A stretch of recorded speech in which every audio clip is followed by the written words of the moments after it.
Importance of spiritual health हमारी जो spiritual science कहती है, अब ये देखें स्पिरिचुअल साइंस रिसर्च फाउंडेशन की स्टडी है, किसी मुल्ला की नहीं है।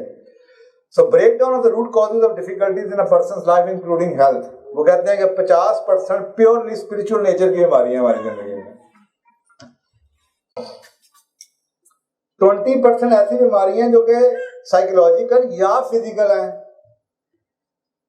अगर आप 20% पूरे का पूरा भी लगा दें तो फिर कहते हैं 20% फिजिकल, कहते हैं फिजिकल के लिए कोई बीमारी नहीं होती। फिजिकल बीमारी भी साइकोलॉजिकल इश्यू से शुरू होती है। कोई बंदा सिर्फ फिजिकल बीमार नहीं होगा, वो साइकोलॉजिकली भी बीमार होगा। नहीं मेरे से बर्दाश्त नहीं हो रहा, नहीं मुझे गुस्सा है, नहीं मुझे ये हुआ है। जब भी आपको कोई क्रॉनिक डिजीज लगती है उससे पहले देख लें कुछ ना कुछ आपका, क्योंकि होता क्या है जब आपकी नेगेटिव इमोशंस निकलते हैं ना तो उससे आपकी जो इम्यूनिटी है ना वो अफेक्ट हो जाती है। तो आप कहते हैं आजकल शहर में वायरस फैला हुआ है, ठीक है वायरस फैला हुआ है, लेकिन क्या पूरे 2 करोड़ की आबादी को सबको खांसी शुरू होगी? नहीं ना, खांसी सबको शुरू हो। आपको क्यों हुई है, आपके बच्चे को क्यों हुई है? क्योंकि आपकी इम्यूनिटी इफेक्ट है। और आपकी इम्यूनिटी क्यों इफेक्ट है? बिकॉज आपके दिमाग के अंदर psychologically you are not happy, you are not grateful, you are not thankful, you are not at peace, you are not at content. किसी से लड़ाई हुई होगी, किसी से जेलसी होगी, कोई ना इनके स्पिरिचुअल साइंस फाउंडेशन मानने को तैयार ही नहीं कि कोई बीमारी सिर्फ फिजिकल हो सकती है। तो पहला उन्होंने कहा या साइकोलॉजिकल, पहले साइकोलॉजिकल लिखा है, एंड और physical, number 1। Number 2 spiritual and psychological and और physical 30%, and number 3 50% only spiritual nature. तो अब आप सोचें कि ये टोटल अगर आप ऐड कर दें तो स्पिरिचुअल वेलनेस का कितना हिस्सा बना हमारी ओवरऑल वेलबींग के अंदर, क्योंकि तीनों के अंदर शामिल है। 50 तो पक्का पक्का है, उन 2 में भी शामिल है, तो कुछ 60-70% तो हो गया। Totally unaddressed, untouched upon. और ये इसके ऊपर कुछ स्टडीज हैं जी, I am just skipping it. So spiritual health के ऊपर जो स्टडीज हैं, इतनी स्टडीज हैं, हजारों बीमारियों के ऊपर स्टडीज हैं कि स्पिरिचुअलिटी ने कैंसर के साथ क्या किया, स्पिरिचुअलिटी का असर वेट पे क्या हुआ, स्पिरिचुअलिटी का असर कोपिंग पे क्या हुआ, स्पिरिचुअलिटी का असर डिप्रेशन पे क्या हुआ, स्पिरिचुअलिटी का असर कोलेस्ट्रॉल पे क्या हुआ, स्पिरिचुअलिटी का असर ब्लड प्रेशर पे क्या हुआ, स्पिरिचुअलिटी का असर ट्रॉमा और लॉसेस में क्या हुआ, स्पिरिचुअलिटी का असर अल्जाइमर के ऊपर क्या। हजारों स्टडीज अवेलेबल हैं। अब मैं आपको सारी मौजूद है, दिखा नहीं सकता। तो उसकी समरी क्या है? नंबर 1,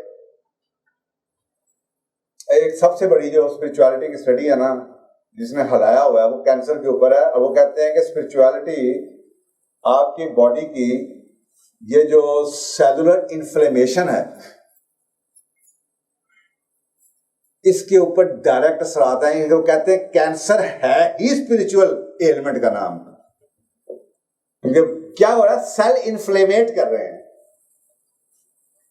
सेल की जो ग्रोथ हो रही है, जिसको आपको कीमियोथेरेपी करके मारने की कोशिश कर रहे हैं, वो क्या कर रहे हैं, सेल की इन्फ्लेमेशन को बंद कर रहे हैं। 100% वो कहते हैं इट इज स्पिरिचुअल। और इसके ऊपर अभी चंद दिनों पहले क्लिप्स आते रहे हैं कि कीमियोथेरेपी 0% इफेक्ट है कीमियोथेरेपी का, जस्ट मेकिंग मनी। तो खुदाया सुन लें, वो कहते हैं ये भी हदीस है कि एक अच्छी बात को बयान करना भी आगे स्वाब ही मिलेगा। इस पर रिसर्च कीजिए, अपने दाएं बाएं किसी कोई कीमियोथेरेपी से खुदा के वास्ते मत करो, कीमियोथेरेपी जाके अल्लाह से माफी मांगो, कुछ और सौदा कर लो। इसका कोई असरात नहीं, तबाह करके रख देंगे। इससे बढ़ के मेडिकल की हिस्ट्री में कोई ड्रामा नहीं हो सकता इतना कीमियोथेरेपी का। इसके ऊपर गोरे अमेरिकन ये कह रहे हैं, इससे बढ़ के फसाद कोई नहीं हो सकता। इतने झूठ यार, कोई लिमिट होती है झूठ की। जैसे ये अभी आपने पाकिस्तान में देखा स्टंट का झूठ, कि जो यहाँ पे आपकी आर्टरियों में स्टंट डाल रहे हैं, जिसका कोई असर ही नहीं है। सो कटिंग इट चीक जी वहीं से आया हुआ है, लेकिन वो जो देने वाले हैं, जो रिसर्च करने वाले हैं, वो they are not representing the the whole psyche of America. हमारे माशरे में अच्छे लोग भी हैं, गंदे लोग भी हैं। तो वो जो कमाने वाले हैं जिन्होंने ये बनाया है फसाद, वो और हैं, और ये जो दूसरे हैं ये और हैं, ये भी डॉक्टर ही हैं, ये रिसर्चर हैं, और वो आपको चीख चीख के कह रहे हैं दवाइयों से ये हो रहा है, इसने ये कर दिया, उसने वो कर दिया, दूध से ये कर रहे हैं, फलाने से ये कर रहे हैं, खाने से ये कर रहे हैं, तो कौन ये कर रही है, इतने भी इनऑर्गेनिक चीजें हैं, समझ जिनको नहीं आती। सो स्पिरिचुअलिटी के हेल्थ के साथ cutting it short, one thing is so clear, life span आपका बढ़ जाता है। People who are spiritually healthy, कई बीमारियां रुक जाती हैं, दिल की बीमारियां रुक जाती हैं, इन्फॉर्मेशन रुक जाती है। Healthy life leads to a better life and a longer life. Coping number 2 इसके असरात हैं, सैकड़ों स्टडीज बताती हैं कोपिंग, कि जब बीमारी हो गई है तो वो लोग जो स्पिरिचुअली एक्टिव कर दिए गए, जिनका कनेक्शन स्पिरिचुअलिटी से डेवलप कर दिया गया, while they were fighting with the disease and under treatment, तो द स्पिरिचुअलिटी नॉट ओनली, पहला तो ये है ना कि जी बीमारी आएगी नहीं, उसके असरात। दूसरी ये कह रही है कि बीमारी लग गई है, तो कोपिंग के अंदर भी स्पिरिचुअलिटी की स्टडीज अवेलेबल है, कि कैंसर हुआ, एक ही स्टेज का है, सैंपल उठाए गए और मेटा एनालिसिस है। मेटा एनालिसिस उसे कहते हैं कि डिफरेंट मुल्कों की डिफरेंट स्टडीज और उन स्टडीज का एनालिसिस को कहते हैं मेटा एनालिसिस।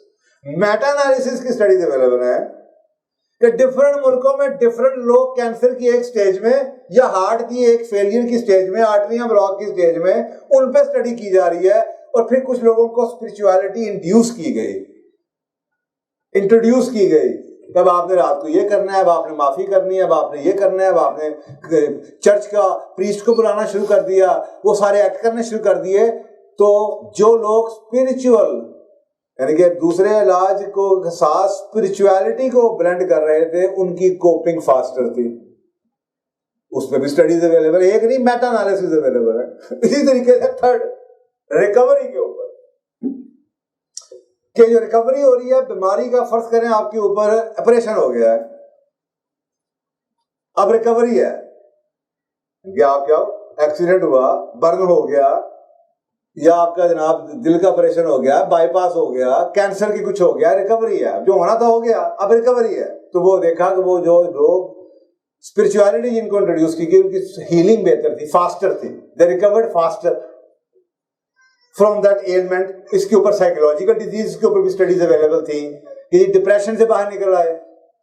वो लोग जो स्पिरिचुअली एक्टिव थे, वो बड़े बड़े बर्दाश्त करके लॉस, डिप्रेशन में चले गए, किसी बिलावड़ी की डेथ के बाद, कोई लॉस के बाद, कोई बिजनेस के बाद, कोई किसी का स्टॉक मार्केट में क्रैश हो गया।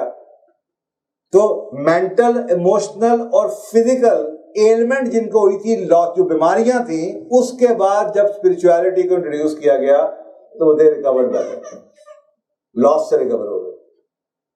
तो ये मैंने कही 3 वर्ड आ सकते हैं हेल्थ के अंदर। ये एक तो ये आपको बचाता है, it's a best prevention, number 1। Number 2 ये कोप भी है, आपकी कोपिंग टूल भी है, नंबर 3 रिकवरी टूल भी है।